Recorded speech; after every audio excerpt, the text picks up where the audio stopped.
안녕하세요. 책 읽는 즐거움 로사의 책방입니다. 오늘은 박안서 작가의 나의 가장 나종 진이인 것이라는 단편 소설을 소개해 드리겠는데요.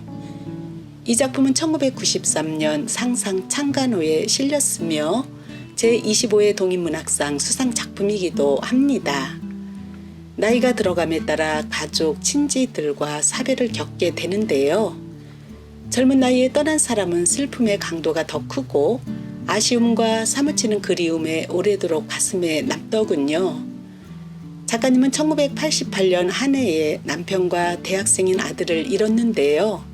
전에 소개해드렸던 수필에서도 언급하신 적이 있었죠. 이 소설은 화자가 손이동서에게 아들을 잃고 10년간 살면서 생활과 심정 변화에 대해 전화로 이야기를 하는데요. 아마 작가님의 마음일 것 같습니다. 그럼 함께 작품 속으로 들어가 보겠습니다.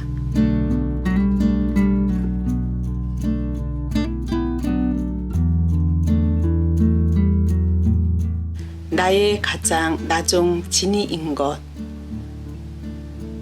박완서. 전화 바꿨습니다. 어쩐 일이세요? 형님이 전화를 다 주시고. 거는 건 언제나 제 쪽에서였잖아요. 말도 저만 하고 형님은 듣기만 하셨죠. 여보케야 혼자서 마냥 짓거리다가 문득 형님은 시방 수화기를 살짝 문가비에 올려놓고 딴 일 보고 계실 거다 싶은 생각이 들 적이 다 있었겠어요. 그러면 저도 입 다물고 전화기를 귀에다 바싹 대고 기다렸죠. 숨도 크게 안 쉬시는 고상한 우리 형님이시니 무슨 소리가 들릴 리 없죠. 형님은 나빠요. 어쩜 그렇게 인기척이라고는 없이 남의 말을 들을 수가 있어요. 연결된 전화통에서 아무 소리도 안 들리는 느낌이 어떤 건지 아마 형님은 모르실 거예요. 절벽 같아요. 내가 뛰어내리지 않으면 누가 떠다밀기라도 할 것 같은 절벽 말이에요. 그래요. 형님은 제 수다가 정 듣기 싫으면 이제 그만 해두게 말로 하시지 그러실 분이 아니라는 건 저도 알아요. 마음이 꼬이면 별 생각을 다 하나 봐요.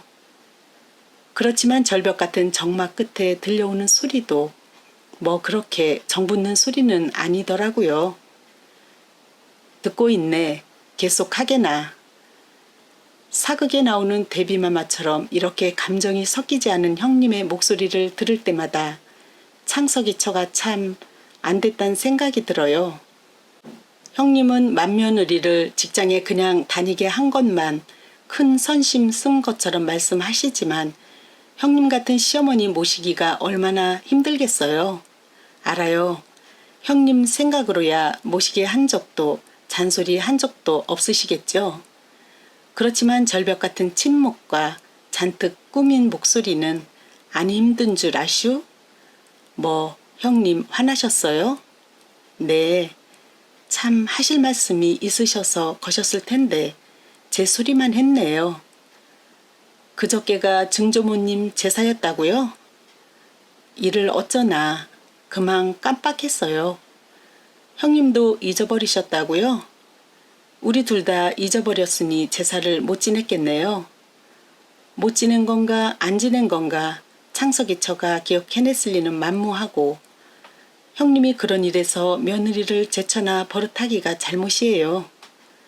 너 아니면 안 되는 일이다 라고 못 박아준 책임도 질까 말까 한 게 요즘 아이들인데 처음부터 신경 쓸 것 없다는 식으로 길들여 놓고 뭘 그러세요. 형님도 아시죠? 창석이 처가 지방 달력에는 친정집 대소사를 조카들 생일까지 동그라미 쳐놓은 거 모양으로 쳐놓은 동그라미는 아닐 테니 일일이 챙겼을 거 아니에요? 형님 미안해요. 내가 왜 안 하던 짓을 했을까? 조카 며느리 흉을 다 보고 형님도 흉 보고 싶을 땐 좀 보세요. 남만 무안하게 만들지 말고. 그나저나 형님 잘됐지 뭐예요. 이참에 아주 이대봉사로 줄이세요. 우리한텐 증조지만 이젠 창석이가 제주인데 그 애로 치면 고조 아니에요? 요새 누가 사대 봉사식이나 해요. 가정의례 준칙에도 이대까지만 하라고 돼 있답디다. 기억나는 조상까지만 지내자는 게 얼마나 합리적이에요.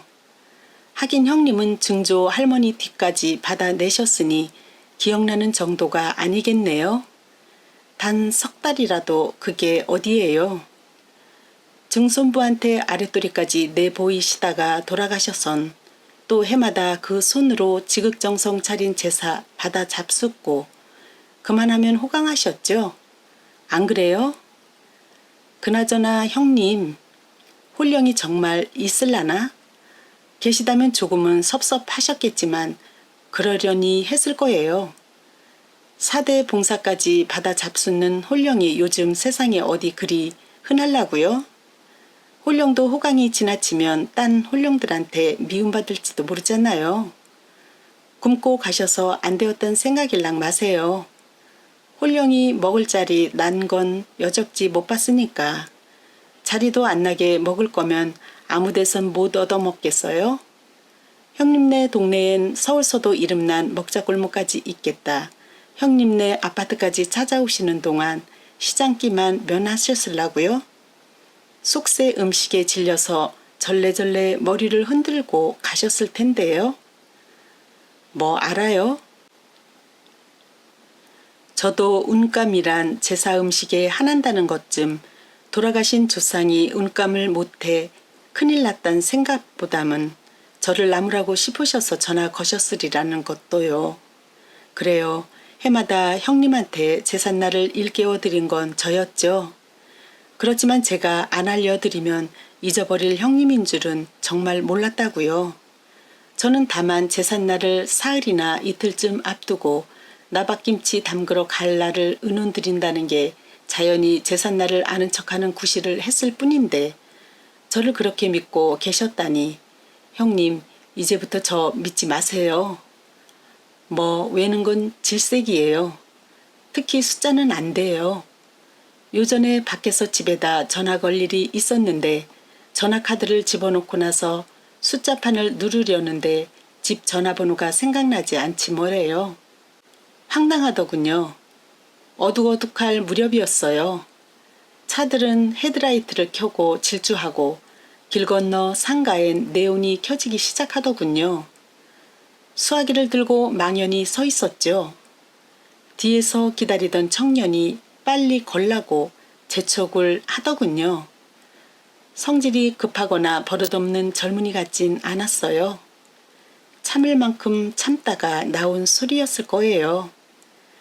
나한테 시간이 정지돼 있었다고 해서 남들까지 그러했을 리는 없으니까요.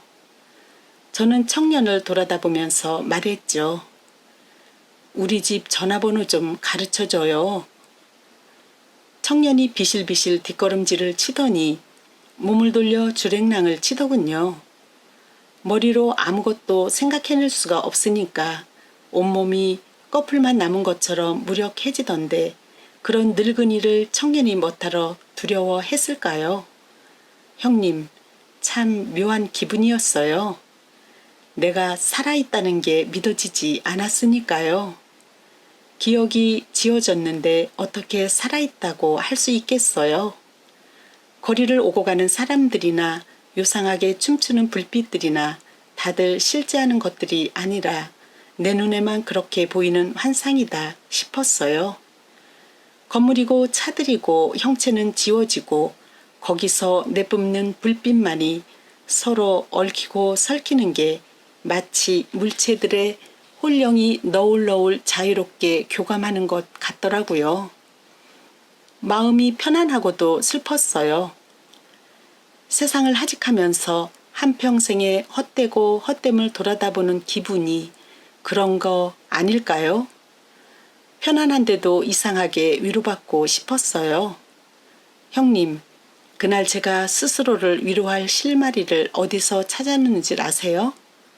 느닷없이 얼마 전에 텔레비전을 통해서 본 어떤 성우 생각을 해냈어요. 형님도 누구라고 이름만 대면 알만한 아주 유명한 성우였어요. 성우 경력이 20년이 넘는다니 우리보다 젊어봤댔자 10년 안짝일 텐데 가꾸고 살아서 그런지 40대도 안 돼 보입디다. 그런데도 좀처럼 모습을 드러내지 않아 목소리하고 이름으로만 알려진 인기인이죠. 그가 성우 생활에 얽힌 이런저런 에피소드를 들려주다가 어느 날 갑자기 자기 이름이 생각나지 않더라는 얘기를 하지 뭐예요. 웃기려고가 아니라 아주 심각했어요. 20여 년을 차분한 목소리로 주로 음악 프로를 진행해 오면서 처음과 마지막에는 꼭 자기 이름을 멘트해왔으니까 자기처럼 제 입으로 제 이름을 여러 번 말한 사람도 대한민국에 흔치 않았을 거라면서 그러나 어느 날 생방송을 끝내고 진행에 누구누구 연노라고 말을 하려는데 이름이 생각나지 않더래요.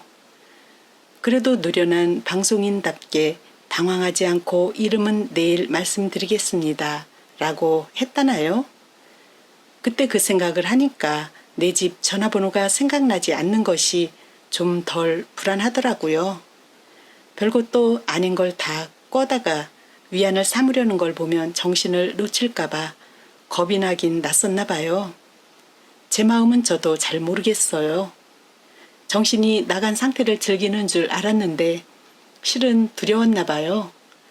얼마나 그러고 있었는지 모르겠네요. 전화는 못 걸었지만 그날 밤에 집에 찾아 들어가긴 했으니까요. 우리 집 동호수는 안 잊어버렸냐고요? 제 집을 누가 동호수로 샀수? 다리가 저절로 집까지 데려다 주니까 가는 거죠. 정신으로 기억하는 것과 몸으로 기억하는 게 어떻게 다른지 모르겠어요. 그나저나 홀령이 정말 있을라나? 아이들이 전화도 안 걸고 늦었다고 야단치더라고요. 우리 집은 거꾸로예요. 걔들이 어른이고 나는 물가에 내놓은 어린애라니까요. 그날도 친구 회갑을 호텔 뷔페로 먹고 나서 차 마시고 수다 떨고 하다 보니 좀 늦었길래 그거 고하려고 전화 걸려다가 그만 그리 된 거였어요.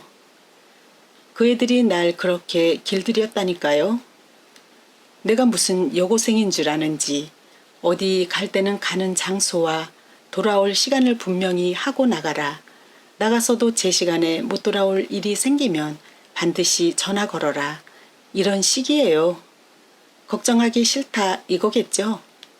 전화번호 잊어버렸단 얘기는 하기 싫어서 딸년들 호령을 잠자코 듣기만 하다가 내 방으로 들어와 버렸는데 평소하고 달라 보였나 봐요. 그 애들이 안 하던 짓을 하더라고요. 창희년이 내 방까지 따라 들어와 따지는 거예요. 창희가 제 언니에 비해 성미가 좀 파르르 하잖아요. 엄마, 해도 너무해. 이제 그만해. 오빠 죽은 지 벌써 7년째야. 오빠만 자식이야? 딸은 자식 아니야? 언니가 왜 여태 시집도 못 가고 있는 줄 알아? 엄마 모실 신랑 고르느라고 좋은 사람 다 놓친 거라고. 엄만 그것도 모르고 있지? 알 리가 없지. 관심도 없으니까. 난 엄마 입에서 딸 혼기 놓쳐 큰일이라고 걱정하는 소리 한마디만 들어도 원이 없겠어. 세상에 그런 엄마가 어딨어? 언니 나이나 알아? 그것도 모르겠지? 오빠가 나이를 안 먹으니까 우리도 생전 23, 21인 줄 알죠? 하긴 세월도 엄마 같은 바위덩이한테 부딪히면 땅 멎어야지 별 수 있겠어. 난 언니 같은 효녀 될 자신은 없지만 그래도 엄마한테 잘하려고 애써왔어. 이젠 지쳤어. 언니도 곧 지칠 거야. 엄마한테 잘하는 건 밑빠진 가마솥에 물 붓기야. 엄마가 우리한테 어쩌다 보이는 관심이 뭔 줄 알아? 저 계집애들 중 하나를 잃었으면 내가 이렇게 원통하진 않았으련만 하는 표정으로 우리를 볼 때야. 그런 표정 정말 소름 끼쳐. 엄만 우리가 살아있는 걸 미안해하게 만들어. 우리도 우리에겐 한 번뿐인 인생인데 그래야 돼? 엄만 정말 해도 너무해. 글쎄 이렇게 퍼붓더라고요. 형님도 잘 들어두슈. 창숙이년이 애미 때문에 여태 시집을 못 갔답니다. 그만하면 천하에 광고 칠만한 효녀 아니겠수? 내가 딸년들 나이 먹는 거 일일이 신경 쓰고 살지 않는다는 건 사실이지만서도 지들한테 얹혀 살 생각 같은 건 꿈에도 해본 적 없건만 기가 막혀서 이제 와서 이런 소리에도 아무 소용이 없게 됐지만 저 실은 창환이도 결혼하는 즉시 내보내려고 했지 데리고 살 생각 안 했어요. 왜는 왜예요? 형님 때문이지.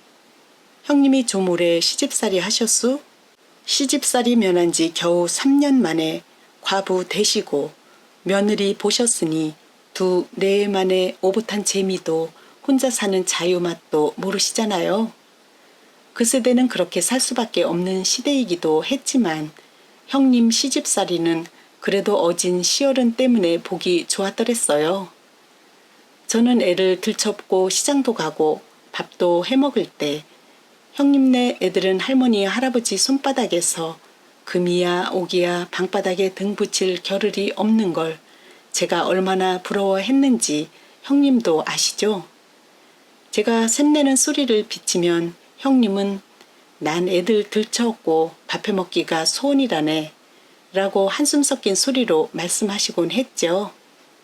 그건 저를 위로하려고 꾸민 소리가 아니라 은밀하고 애틋한 형님의 속마음이라는 걸 여자끼리의 직감으로 느낄 수가 있었죠. 형님뿐 아니라 아주버님도 같은 생각일 거라는 것까지요.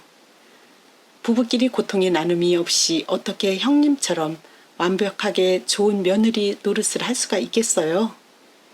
형님은 또 우리 집에 들르실 때마다 아이들하고 지지고 볶으면서 사는 걸 보시고는 부러운 듯이 자네네 사는 것에 비하면 나 사는 건 반 세상이라네 라고도 하셨죠. 나는 우리 창환이가 장가들어 반 세상 살게 하고 싶지가 않았어요. 온 세상을 주고 싶었습니다. 온 세상을 주어야 하고 말고요. 아들도 같이 살 생각을 안 했는데 딸하고 같이 살 생각을 꿈에라도 했겠어요? 먹고 살 게 없다면야 또 모르죠. 사람 목숨은 모진 거니까. 나는 절대로 자식 신세 안 진다는 이빠른 소리를 어떻게 하겠어요. 그이가 다행히 연금을 남겨줬으니 이런 흰소리라도 할 수 있는 거죠. 그래도 자식들이 말이라도 그렇게 하는 걸 고마운 줄 알라고요? 네. 형님, 고마울 것까지는 없어도 탄할 생각까지는 안 했는데 그 다음 소리가 맹랑하잖아요. 세상에 애미 가슴에 비수를 꽂아도 분수가 있지. 감히 그런 소리를 어떻게 입 밖에 낼 수가 있을까요? 형님, 전 한 번도 창환이 목숨을 제까지 것들과 비교하거나 바꿔치기 해서 생각한 적 없어요. 맹세코 아들, 딸을 칭하하지 않겠다는 지어먹은 마음 따위하고는 달라요. 창환인 전무후무한 하나뿐인 창환이고 아무하고도 비교할 수 없이 잘났기 때문이에요. 하긴 내 딸 나물에 무엇 하겠어요. 내가 창환이를 잃고 나서 친척이고 친구고 멀쩡하게 아들 잘 기른 사람들이 나한테 괜히 미안해 하는 거 나 알아요. 아들 자랑 하다가도 내 앞에선 입을 다물고 장가 보낼 때 나한테 청첩장을 보낼까 말까 망설이고 내가 행여 지들이 부러워 마음 상할까봐 그런다는 거 알아요. 명예라고 형님도 아시죠? 우리가 성북동 살 때 아래 윗집 살면서 부추전만 부쳐도 담 너머로 나눠 먹던 제 여고동창 말이에요. 걔 아들하고 창환이하고도 국민학교에서 중학교까지 동창이었다고요. 서로 사는 내막 속속들이 알고 마음이 통해 숨기는 거 없기는 형님보다 훨씬 가까웠더랬죠.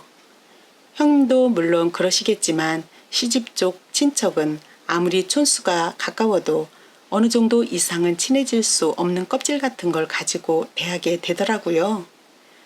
창환이가 그 지경 당하고 나서도 어느 친척도 명예만큼 놀라고 슬퍼하지 못했을 거예요. 내가 통곡하면 같이 통곡하고 펄쩍펄쩍 뛰면 같이 펄쩍펄쩍 뛰고 내가 몸져 누웠을 때는 하루도 거르지 않고 온갖 죽을 다 쑤어서 날랐죠. 형님도 죽 써온 적 있으시다고요? 꼭 안 듣는 척 하시다가도 틀린 말은 한마디도 못 참으신다니까. 글쎄, 그런 명예도 지희 아들 장가드릴 때는 나한테 시시하더라니까요. 혼인날 딴 동창한테 듣고 알았어요.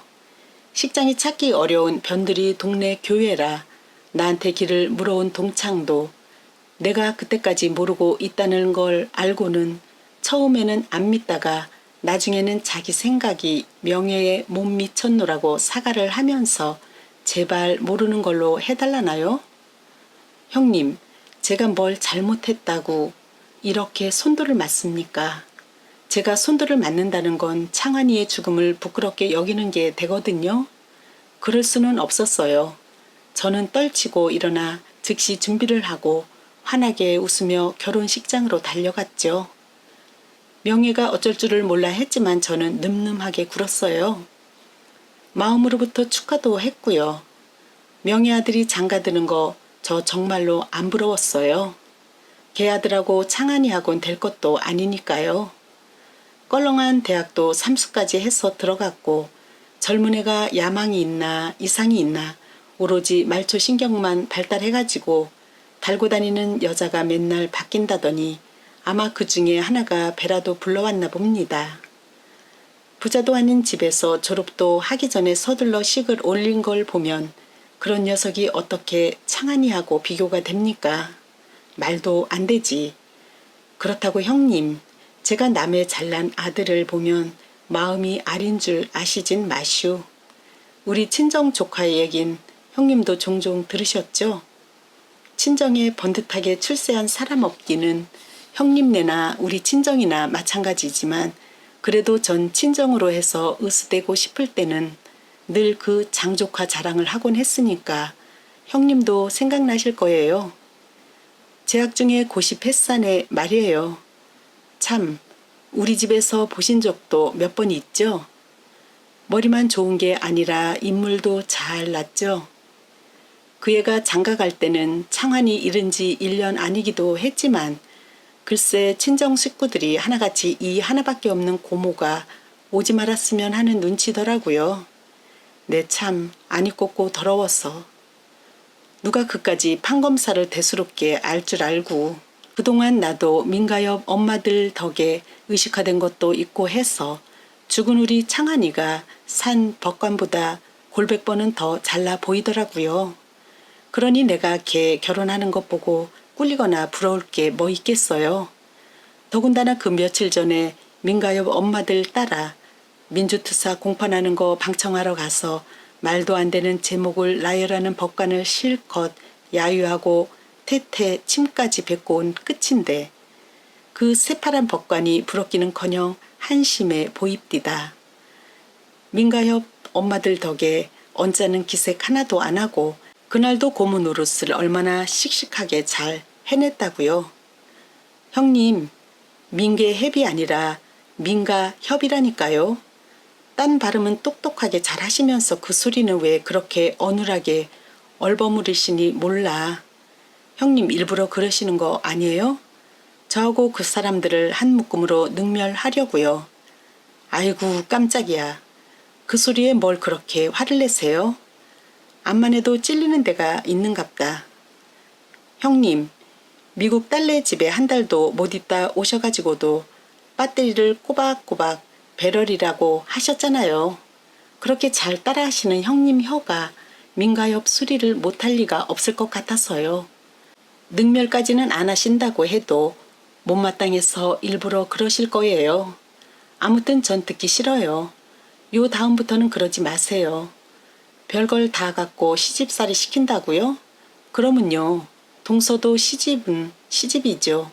형님은 뭐 저한테 시집살이 시킨 것 없는 줄 아시오? 형님, 제가 어디까지 말씀드렸죠? 아, 네. 아들 장가 드릴 때 다들 절 따돌리는 것 같다는 얘기였죠. 자격지심이라고요? 그럴지도 모르죠. 따돌리는 것만 안 입고 온 줄 아세요? 너무 잘해주는 것도 싫어요. 그게 다 한 통 속이거든요. 형님만 해도 창석이 장가 드릴 때 저한테 얼마나 신경을 썼어요. 그 바람에 창석이 처가만 혼났죠. 저한테까지 시어머니하고 똑같은 예단을 해왔으니 속으로 얼마나 욕을 했겠어요. 시아버지 예단을 안 해도 되니까 작은 어머니한테 대신 했을 거라고 형님이 아무리 그러셔도 저는 그게 그 집에서 자발적으로 그렇게 한 게 아니라는 거 알아요. 창석이 장가들 땐 창환이 죽은 지 5년도 넘었을 텐데도 제가 그렇게 신경이 쓰이던가요? 패백 받을 때도 형님은 저를 영감님처럼 곁에 앉히셨죠. 처음에는 쌍과부가 나란히 패백받기가 민망해서 사양하다가 좌중의 분위기가 어째 이상하게 가라앉을 것 같아 제가 졌죠. 창환이 생각이 나서 언짢아 하고 있는 것처럼 보이기가 싫었어요. 그건 사실이 아니니까요. 저 창석이 장가갈 때도 조금도 안 부러웠어요. 창환이를 창석이하고 비교하는 마음이 없었으니까요. 그때 형님은 아주버님 안 계신 핑계로 절 부득부득 끌어다 앉히셨지만 아주버님이 계셨더라도 마찬가지였을 거예요. 남들이 처첩을 거느리고 패백을 받는 줄 알건 말건 상관 안 하고 새 며느리한테 저를 시부모와 똑같이 인식시키려 드셨을 테죠. 우리 그이도 아주버님 돌아가신 후 조카들한테 잘하려고 우리 아이들은 뒷전이었던 건 형님도 인정하시죠? 그래봤댔자 겨우 형제간의 나이 차이만큼밖에 더 못 살았지만 서도요. 남의 집 남자들보다 좀 단명한 거 하나가 흠이지. 형님이나 저나 중매로 혼인했어도 남편은 잘 만났었다 싶어요.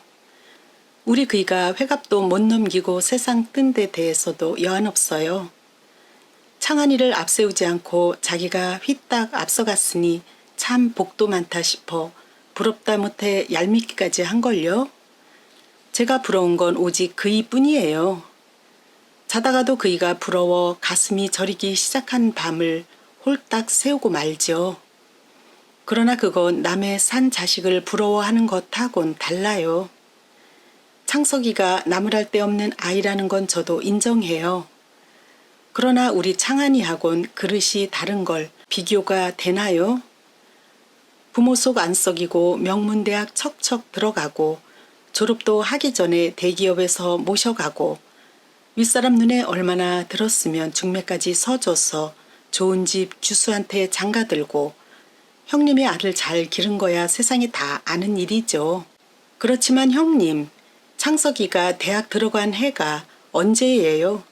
바로 80년 아니에요?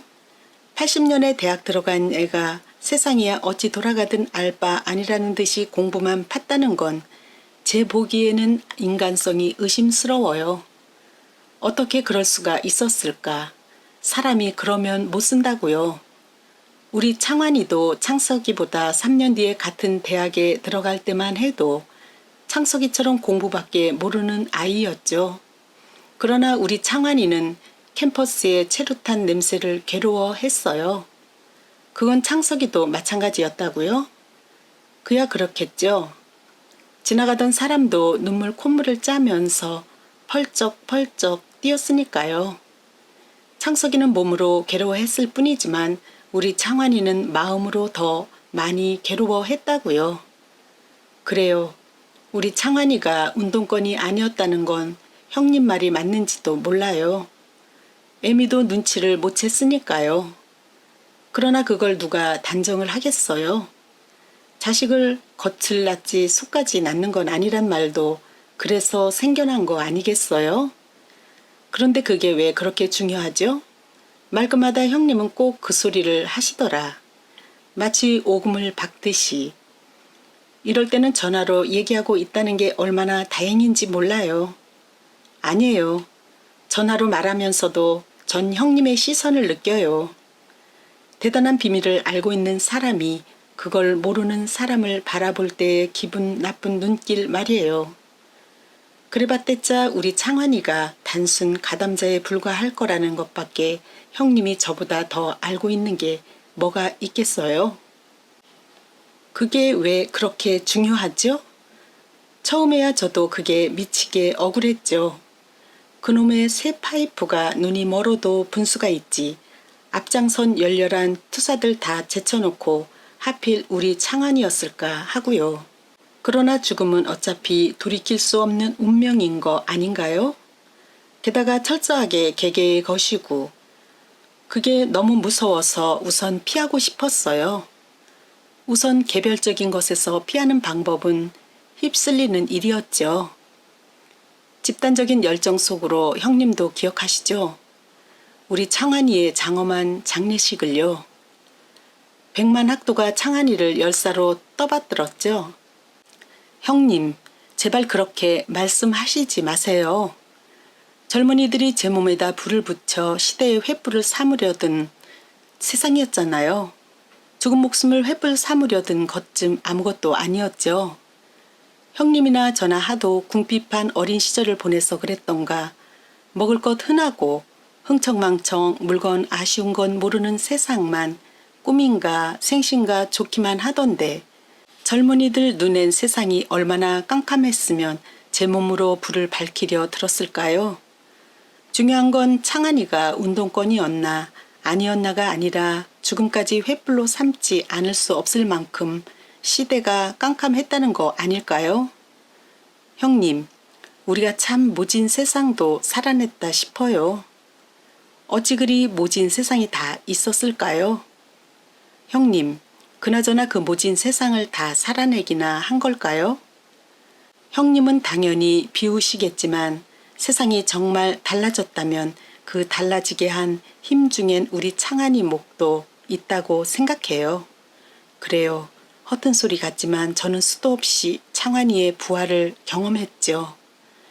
민가협 엄마들한테 세뇌받아서 그렇게 됐다는 식으로 말씀하시지 마세요. 누가 누굴 세뇌해요. 그 지경을 당하고도 하루하루를 죽은 목숨처럼 살지 않을 수 있는 유일한 방법이었을 뿐이에요. 60 항쟁 때도 형님이 저한테 얼마나 깊은 상처를 입혔는지 모르고 계시죠? 그땐 창안이 죽은 지 얼마 안 돼서이기도 하지만 뭔가 심상치 않은 일이 생길 것 같아 정신을 번쩍 차리고 일어났더니 형님이 뭐랬는 줄 아세요? 자식을 잡아먹고도 대모가 그렇게 좋으냐고 악을 쓰셨죠. 언제는 언제예요? 60대라니까요. 형님, 제발 60하고 629하고 헷갈리는 거, 413하고 419도 분간 못하는 거, 516하고 518이 왔다 갔다 하는 거 정말 참을 수가 없어요. 어떤 때는 내 앞에서 일부러 그렇게 시침을 떼는 게 아닐까 싶어지면 형님하고 다시는 상종도 하기가 싫어져요. 그런 날짜는 그렇게 잘 외면서 증조모님 제삿날은 어떻게 그렇게 감쪽같이 까먹었느냐고요. 형님이 그렇게 나오실 줄 알았어요. 오금을 박는 데는 선수시니까요. 좋아요. 솔직히 말씀드리죠. 증조모님 제사가 저한텐 하나도 안 중요하니까 잊어버릴 수도 있는 거죠. 뭐 창안이 잃고 나서 저에게 일어난 가장 큰 변화가 뭔 줄 아세요? 그때까지 중요하게 생각해온 것이 하나도 안 중요해지고 하나도 안 중요하게 여겨온 것이 중요해진 거예요. 증조모님 제사도 안 중요해진 것 중에 하나일 뿐이지 다는 아니에요. 그런 변화엔 저 스스로도 놀랄 수밖에 없었어요. 처음엔 내가 남이 된 것처럼 낯설기도 했죠. 내가 돈 게 아닌가 싶기도 했고요. 그래서 될 수 있는 대로 남들한테는 예전처럼 굴려고 애썼죠. 창안이 잃고도 여전히 제삿날을 형님보다 먼저 아는 척할 수 있었던 것도 아마 그런 노력의 일환이었을 거예요. 아니면 타성이든지 형님도 그런 타성은 있잖아요. 재수 차리는 데는 지극정성이면서 날짜 돌아오는 건 저만 믿고 내 몰라라 하는 습관 말이에요. 제삿날 말고 또 안 중요해진 게 뭐가 있느냐고요? 많지요. 이루 말할 수 없이 많지만 과연 형님이 이해하실 수 있을란지 몰라. 형님을 무시해서가 아니라 제삿날처럼 그렇게 꼭 집어서 말할 수 있는 게 아니기 때문이에요. 이를테면 전엔 남이 나를 어떻게 볼까가 중요했는데 이젠 내가 보고 느끼는 내가 더 중요해요. 남을 위해서 나를 속이기가 싫어요. 무엇보다도 피곤하니까요. 가장 쓰잘데없는 걸로 짐 빼기 싫어요. 또 잊고 말고요. 그전엔 장만하는 게 중요했는데 이젠 버리는 게 더 중요해요. 형님 보담은 좀 덜했지만 저도 물건 욕심이 꽤 있었잖아요.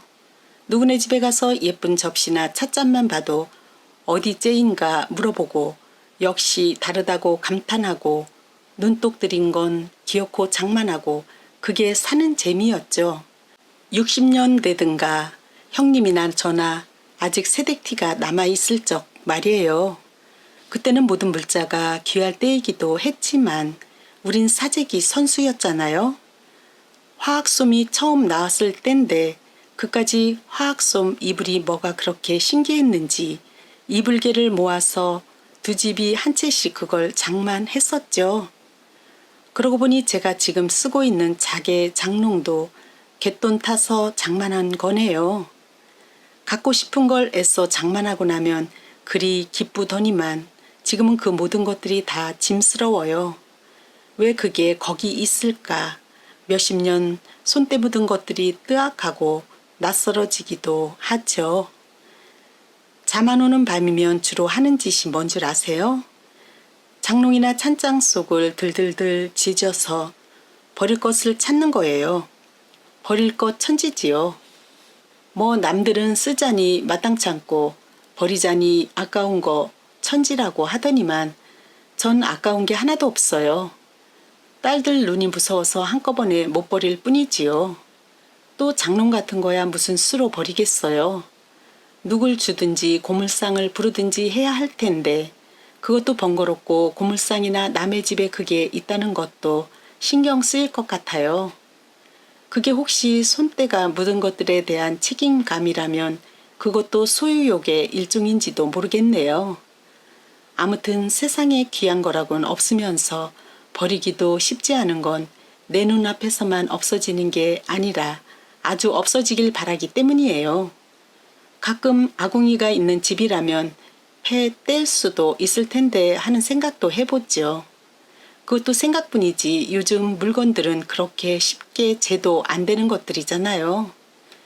생떼 같은 목숨도 하루아침에 간데 없는 세상에 물건들의 목숨은 왜 그렇게 질긴지 물건들이 미운 건 아마 그 질김 때문일 거예요. 생각만 해도 타지도 썩지도 않을 물건들한테 치여 죽을 것처럼 숨이 답답해지네요. 죽는 건 하나도 안 무서운데 죽을 것 같은 느낌은 왜 그렇게 싫은지 모르겠어요. 내가 물건이 싫으니까 남에게도 물건을 선물한 적이 없어요. 물론 창한이 잃고 난 후에 생긴 새 버릇이지만서도요. 그전에야 형님도 아시다시피 친정이나 시댁 어른들 생신이나 조카들 손주뻘 되는 아이들의 혼사나 돌잔치 등 무슨 날이 돌아올 때마다 뭘 선물할까가 즐거운 고민이었죠.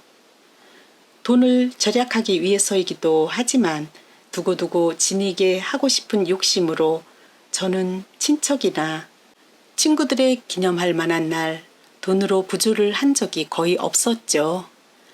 마땅한 물건이 잘 떠오르지 않을 때는 손수 재봉틀을 돌려 옷가지나 소품을 만들어서 선물을 장만하기도 해서 형님한테 알뜰히 지나치다는 눈총도 꽤 맞았을걸요? 그러면서도 형님은 그런 제 손재주를 은근히 부러워하셨죠. 실상 그건 손재주만 갖고 되는 노릇이 아니라 눈썰미와 상대방에 대한 관심이 있어야 되거들랑요. 요샌 그런 짓 안 해요. 거의 다 돈으로 해결하죠. 꼭 뭘 사가지고 가야 할 때는 먹을 걸 사가요. 외식으로 때우든지 물건으로 나를 생각나게 만들고 싶지 않아요. 물건으로 남을 짓누르는 것 같아 안 하고 싶어요. 그렇다고 뭘 주고 싶은 사람이 아주 없는 건 아니죠. 오랫동안 예쁘게 연애하다가 결혼한 신혼부부가 인사를 왔다든지 친구가 미국 사는 자식을 따라 아주 이민을 떠난다든지 할 때는 뭔가 주고 싶어져요. 그래도 물건은 아니에요. 호화로운 식사를 한 끼 사죠. 즐거웠던 기억이 물건보다는 속절없으니까요. 그런 특별한 경우가 아니더라도 전에는 어떻게 하면 같은 돈이라도 낱나게 쓰냐가 중요했었는데 지금은 안 그래요. 흐지부지 쓰는 게 훨씬 더 중요해요. 낱나게 쓴다는 게 뭔가요? 남에게 잊혀지지 않을 만한 부담감을 주는 거 아닌가요? 그러기 싫어요. 같이 차 마시고 나서 차값을 내는 거, 몇이서 택시를 같이 탔을 때 택시값을 혼자서 내는 것 따위가 흐지부지 쓰는 건데 바보같이 보이기 십상이지 누구 하나 고마워하지 않는 씀씀이죠. 그렇지만 차 한 잔씩 마시고 나서 서로 눈치 보는 그 짧은 동안이 싫어요. 일상의 바퀴가 삐그덕 소리를 내면서 잘 안 구르는 것 같은 느낌이 들거든요.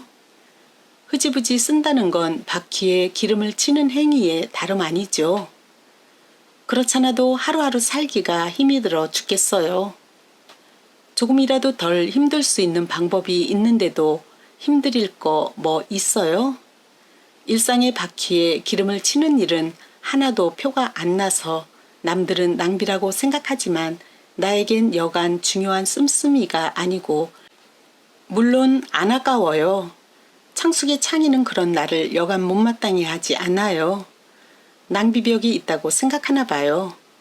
그냥 놔뒀다가는 살림다 들어먹을 것 같은지 지희들 버는 돈도 나를 안 갖다 주고 지희끼리 저금도 붓고 해서 아마 상당히 모았을 거예요.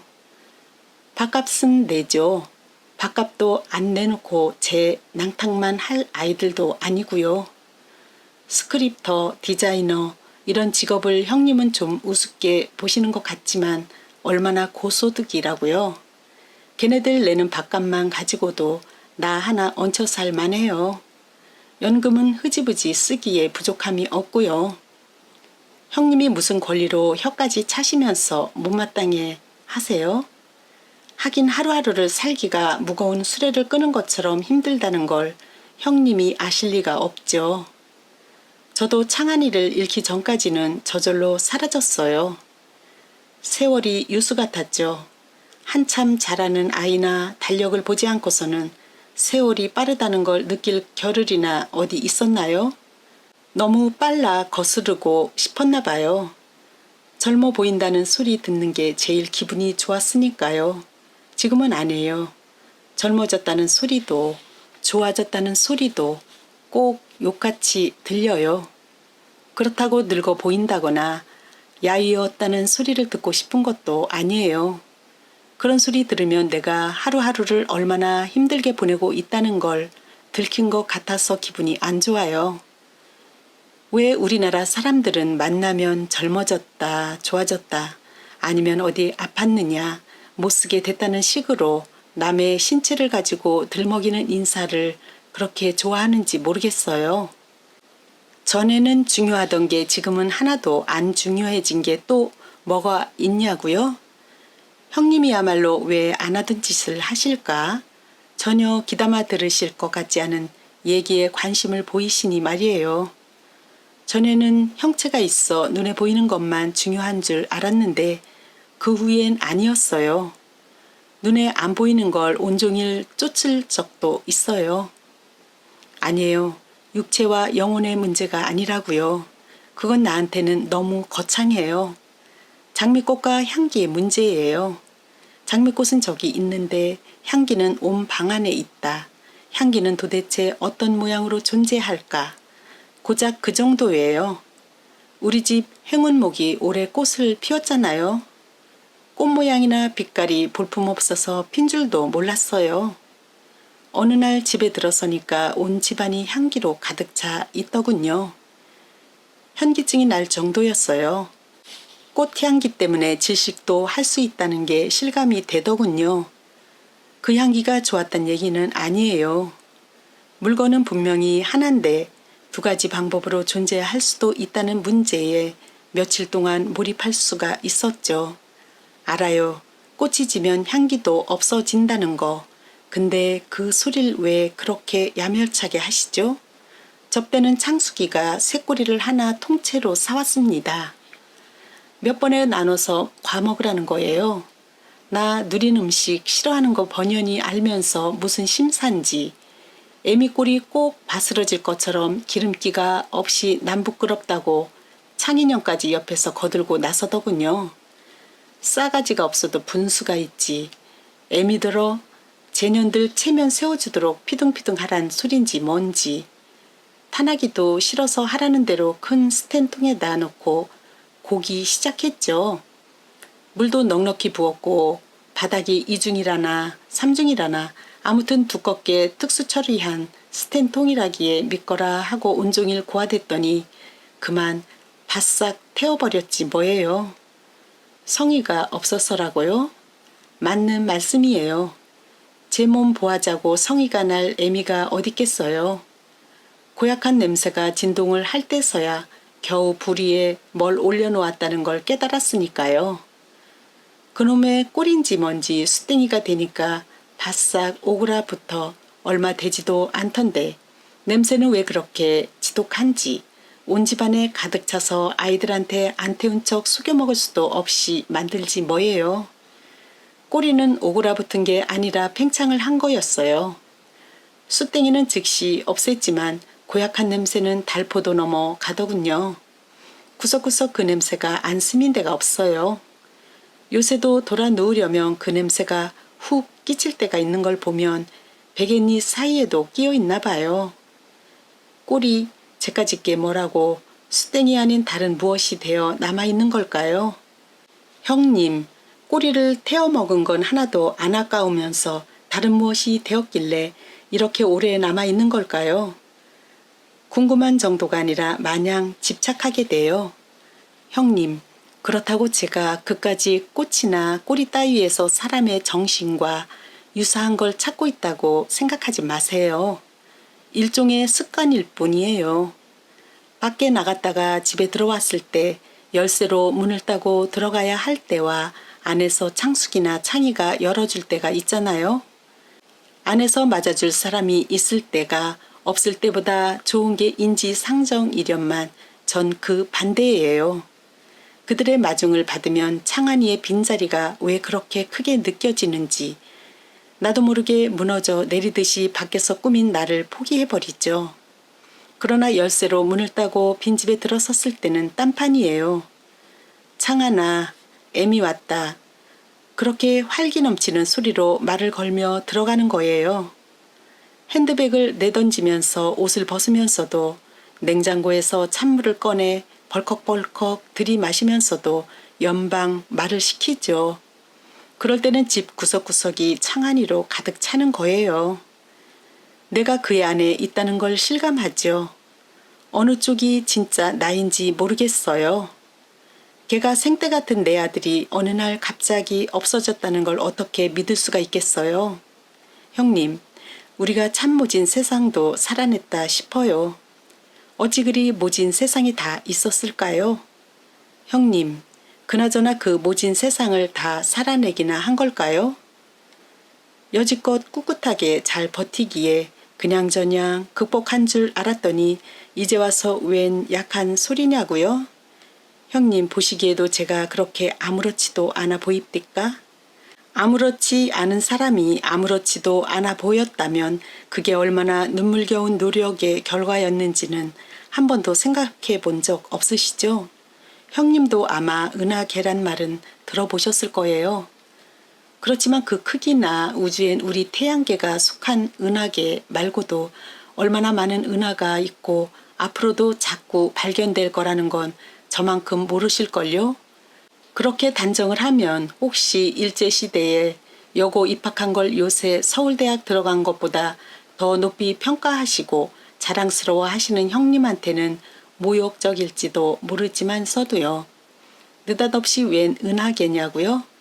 제가 너무 견딜 수 없을 때 외에는 주문이 바로 은하계로부터 시작하기 때문이죠. 은하계는 태양계를 포함한 무수한 항성과 별의 무리, 태양계의 초점인 태양과 지구 사이의 거리는 빛으로 약 500초, 태양계의 가장 바깥쪽을 도는 명왕성은 태양에서 빛으로 약 5시간 반, 그러나 은하계의 지름은 약 10만 광년, 태양은 은하계의 중심에서 3만 광년이나 떨어진 변두리의 항성에 불과함. 광년은 초속 30만 킬로미터의 빛이 1년 동안 쉬지 않고 갈 수 있는 거리의 단위. 그러나 은하계가 곧 무한은 아님. 우주에는 우리 은하계 말고도 다른 은하가 허다하게 존재하니까 우리 은하계에서 가장 가까운 은하의 거리가 200만 광년, 10억 광년인 은하도 있는데 초속 몇만 킬로의 속도로 계속 멀어져 가고 있으니 우주라는 무한은 무한히 팽창하고 있는 중 광년은 빛이 1년 동안 쉬지 않고 갈 수 있는 거리의 단위 9조 4670km. 대강 이 정도가 제 주문의 유지예요. 그걸 다 어디서 주워 들었느냐고요? 집에 굴러다니는 소년 우주과학인가 하는 책에서 본 거예요. 아이들이 어려서 보던 꽤 낡은 책이니까 정확하지 않을 수도 있어요. 제가 틀리게 외고 있는 부분이 있을 수도 있고요. 틀려봤다짜요. 뭐 100만 광년이나 10억 광년이나 어차피 제 상상력이 미칠 수 있는 한계밖에 수치니까요. 정확도가 문제가 아니라 그런 천문학적 단위는 우리가 사는 지구를 망망한 바닷가에 모래알만도 못하게 극소화시키는 효과는 그만이에요. 그 모래 아래 붙어 사는 인간의 운명이나 수명 따위도 덩달아서 아무것도 아닌 게 되죠. 이제 아시겠어요? 그 소리가 왜 저한테 주문이 되는지. 잠시 동안이라도 제 태산 같은 서름이 안개의 입자처럼 미소하고 하염 없어져요. 이제 뜻 같은 건 생각할 필요도 없어요. 정확도 같은 건 더구나 문제도 안 되고요. 그 소리만 일단 달달달 외고 나면 조건반사처럼 나른하고도 감미로운 허무감에 잠기게 되거든요. 형님, 그동안 제가 그렇게 살았다우.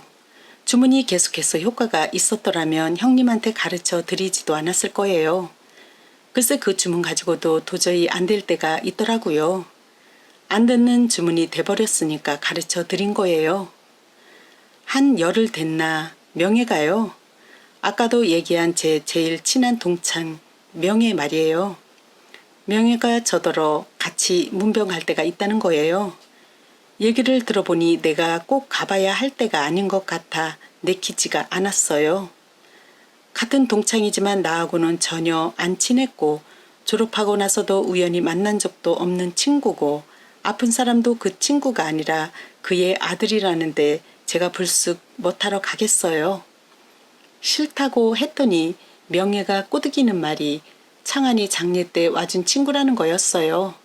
저는 속으로 우리 창환이야 온 국민의 애도 속에 보낸 아이인데 그 친구도 온 국민 중에 한 사람이었을 테지 뭐 특별한가 싶으면서도 마음이 움직이더라고요.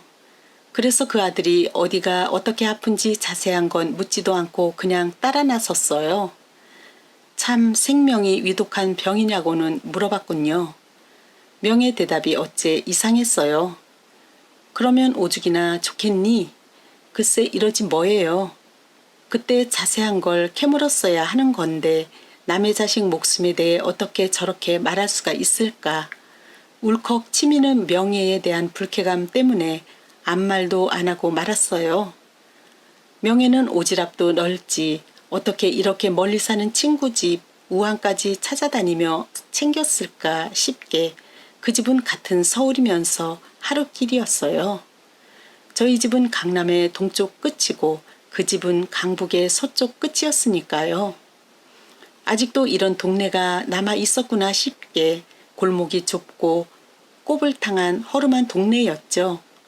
와본 적이 있다는 명예도 몇 번씩이나 길을 잘못 들어 헤맨 끝에 겨우 당도했으니까요. 친구는 병든 아들과 단둘이 살고 있었어요. 병든 아들이 막내고 형과 누나는 다들 혼인해서 번듯이 살고 있다고 해요. 병이 보통 병이 아니었어요. 몇 년 전에 차 사고로 뇌와 척추를 다치고 나서 하반신 마비에다 치매까지 된 거였어요. 뺑소니 운전사한테 치여서 오랫동안 방치됐었는데도 숨은 안 넘어갔었나 봐요. 가족한테 알려지고 난 후에야 최선의 치료를 다 했겠지요. 가산도 그때 탕진했다니까요. 오랜 병관 끝이라 그러하겠지만 이 친구가 정말 우리 동창일까 믿어지지 않을 만큼 파파 할머니가 돼 있더라고요. 더군다나 한 번도 안 친했던 동창의 모습을 그 노파한테서 떠올리는 건 불가능했어요. 역시 오는 게 아니었다는 생각 먼저 들더군요. 친구는 우리를 보고 반기지도 놀라지도 않고 늘상 드나드는 동네 사람 대하듯 했어요. 그의 아들도 나이를 짐작할 수가 없었어요. 누워있는 뼈대로 봐서는 기골이 장대한 청년이었음 직한데 살이 푸석푸석하게 찌고 또 표정도 근육이 실룩거리고 있다는 것밖에는 상식적인 희노애락하고는 동떨어진 거여서 마주보기가 민망했어요. 아이고 이 왼수, 저놈의 대천지 왼수. 친구는 아들을 이름 대신 그렇게 부르더군요. 그 밖에도 말끝마다 욕이 줄줄이 달렸어요.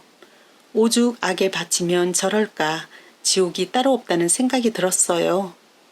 우리가 사간 깡통 파인애플을 아들의 입에 쳐넣어 주면서도 이 왼수야 어서 처먹고 대져라 이런 식이었으니까요. 저한테도 내처 늘 보던 이웃사람 대하듯 하다가 문득 아른 체를 하면서 한다는 소리가 죽는 것보다 더 못한 꼴 보러 왔구나 였어요. 저는 울컥 모욕감을 느꼈지만 그 친구한테는 아무 소리도 못했어요. 개서 더한 소리를 할 권리라도 있는 것처럼 겁나게 황폐해 보였으니까요. 그 친구보다는 명예한테 더 유감이 있어서이기도 했고요. 그 집에 들어설 때부터 어렴풋이 짐작이 된 거긴 하지만 명예가 날 왜 거기까지 데리고 왔는지가 마침내 분명해지더군요. 지네들 아들 경사가 있을 때마다 내가 부러워할 것 같아 시시 초대하기를 꺼리던 것과 정반대의 이유로 그 집 모자의 비참한 꼴을 보여주고자 한 거였어요. 죽는 것보다 못한 경우를 보고 위로받아라 이거겠죠. 인간성 중 가장 천박한 급소죠. 그 급소만은 드러내 보이고 싶지 않았기 때문에 남의 아무리 잘나고 건강한 아들을 보고도 부러워하지 않는 것으로 미리 보호막을 친 거였었는데 딴 친구도 아닌 명예가 나를 그렇게 취급하다니 정말 견딜 수 없는 기분이었어요. 그래도 그쯤에서 그 집을 물러났더라면 또 모르죠. 은하계 주문 대신 그 집 아들을 떠올리는 것으로 위로받을 수 있었을지도요. 아들에게 파인애플을 3조각이나 먹이고 난 친구는 우리가 보는 앞에서 아들이 깔고 있는 널찍한 요 위에서 아들을 공기를 굴리듯이 굴리기 시작했어요. 정말이지 믿을 수 없을 만큼 신기한 묘기였어요. 욕창이 생길까봐 하루에도 몇 번씩 그 짓을 한다나 봐요. 엎어 뉘었다가 바로 뉘었다가 모로 뉘었다가 그 장대한 아들을 자유자재로 굴리면서 바닥에 닿았던 부분을 마사지 하는데 그동안도 잠시도 쉬지 않고 입을 놀리는 거였어요. 아이고 이 왼수덩어리는 무겁기도 해라. 천근이야 천근. 근심이 있나 걱정이 있나 주는 대로 처먹고 잘 사귀고 잘 싸니 무거울 수밖에. 내가 이 원수덩어리 때문에 제명에 못 죽지 못 죽어. 이 왼수야 네가 내 앞에서 뒤져야지. 내가 널 두고 뒤져봐라. 나도 눈을 못 감겠지만 네 신세가 뭐가 되니. 사지나 멀쩡해야 빌어먹기라도 하지. 아이고 하느님 전생에 무슨 죄가 많아 이 꼴을 보게 하십니까. 이러면서 병자를 요리조리 굴리고 주무르는데 그 말라빠진 노파가 어디서 그런 기운이 나는지 거짓말 안 보태고 꼭 공깃돌 갖고 놀듯 하더라니까요. 아이들 말짝으로 환상적이었어요. 우리는 그저 넋을 잃고 바라보기만 하다가 명예가 먼저 아이 참 하면서 손을 내밀어 거들려고 했죠. 나도 덩달아 환자를 뒤집는 일을 도우려고 손을 내밀었고요. 그러나 웬걸요. 우리의 손이 몸에 닿자마자 환자가 이상한 괴성을 질렀어요. 여지껏 흐리멍텅 공허하게 열려있던 환자의 눈이 성난 짐승처럼 난폭해지더군요. 얼마나 놀랐는지요. 손끝이 오그라 붙는 것 같았어요. 그의 흐리멍텅한 눈은 신뢰와 평안감의 극치였던 거였죠. 그때 비로소 악담밖에 안 남은 것 같은 친구 얼굴에서 씩씩하고도 부드러운 자애를 읽었죠. 아이고 이 왼수덩어리가 또 효도하네 하는 친구의 말로 미루어 어머니 외에 아무도 그를 못 만지게 한 게 한두 번이 아닌가 봐요. 저는 벼랑간 그 친구가 부러워서 어쩔 줄을 몰랐어요. 남의 아들이 아무리 잘나고 출세했어도 부러워한 적이 없는 제가 말이에요.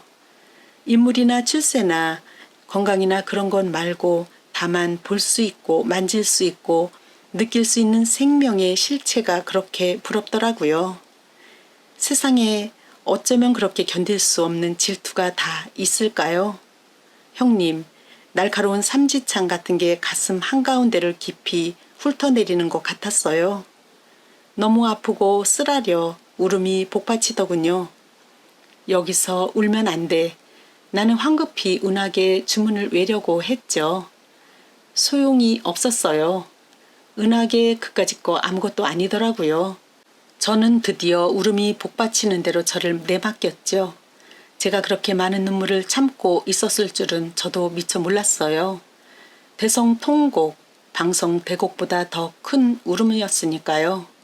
제 맡겼던 울음이 터지자 그까지 은하계쯤 검부락지처럼 떠내려 가더군요. 은하계가 무한되건 검부락지건 다 인간의 인식 안에서의 일이지 제까짓게 인간 없이는 있으나 마나한 게 아니겠어요? 그 집에서 그렇게 울어버리니까 명예도 그 친구도 기가 막힐 밖에요. 동정이 지나치다고 생각했나 봐요. 친구는 자기를 그렇게까지 불쌍해할 것 없다고 화를 내더군요. 명예는 아니었어요. 명예는 제 속을 어느 만큼은 읽어낸 것 같았어요. 우리 사이엔 우정이라는 게 있었으니까요. 잘못했다고 사과를 하더군요. 그날 말고 며칠이나 그랬어요. 잘못한 거 하나도 없는데 전 그 울음을 통해 길을 쓰고 꾸민 자신으로부터 비로소 노연한 것 같은 해방감을 느꼈어요. 그러고 나서 요 며칠 동안은 울고 싶을 때 우는 낙으로 살고 있죠. 그러느라고 중조모님 제삿날도 깜빡했을 거예요. 은하계도 떠내려가는 판에 한 번 뵙지도 못한 시댁 조상 제삿날이 남아 났겠어요? 이제부터 울고 싶을 때 울면서 살 거예요. 떠내려갈 거 있으면 다 떠내려가라죠. 뭐 아무렇지도 않은 것처럼 꾸미는 짓도 안 할 거고요. 생때 같은 아들이 어느 날 갑자기 이 세상에서 소멸했어요. 그 바람에 전 졸지에 장한 어머니가 됐고요. 그게 어떻게 아무렇지도 않은 일이 될 수가 있답니까? 어찌 그리 독한 세상이 다 있었을까요? 네, 형님. 그나저나 그 독한 세상을 우리가 다 살아내기나 한 걸까요? 혹시 그놈의 것에 꼴이라도 어디 한 토막 남아 숨어 있으면 어쩌나 의심해 본 적 형님은 없죠? 형님 뭐라고 말씀 좀 해보세요. 아니 형님 지금 울고 계신 거 아니요? 형님 절더러는 어찌 살라고 세상에. 형님이 우신대요. 형님은 어디까지나 절벽 같아야 해요. 형님은 언제나 저에게 통곡의 벽이었으니까요. 울음을 참고 살 때도 통곡의 벽은 있어야만 했어요. 통곡의 벽이 우는 법이 세상에 어디 있대요.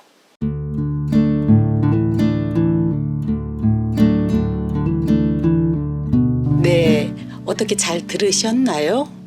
저는 이 글을 읽으면서 애통하고 절절한 작가님의 마음을 읽을 수 있었고 소설이라기보다는 작가님 자신의 이야기인 수필 같은 느낌을 받았습니다. 참척에 대한 상실감이 고스란히 느껴지죠. 본문에서 감동적이었던 내용을 옮겨보면요. 볼 수 있고 만질 수 있고 느낄 수 있는 생명의 실체에 대한 부러움, 날카로운 삼지창 같은 게 가슴 한가운데를 깊이 훑어내리는 아픔과 쓰라림, 아들을 잃기 전에는 중요했던 것이 중요해지지 않고 그리 중요하게 생각하지 않았던 것이 중요해진다. 경험 없이는 느낄 수 없는 감정이 아닐까요? 이제 작가님도 우리가 볼 수 없는 고인이 되었는데요. 오늘은 수많은 좋은 글을 남겨주신 작가님께 감사드리며 그분의 영혼이 하느님 안에서 평안한 안식을 얻기 위한 기도를 드립니다. 이상 로사의 생각이었습니다. 로사의 책방에 오신 여러분 늘 건강하시고 평화로운 시간 되세요. 구독과 좋아요 부탁드립니다. 감사합니다.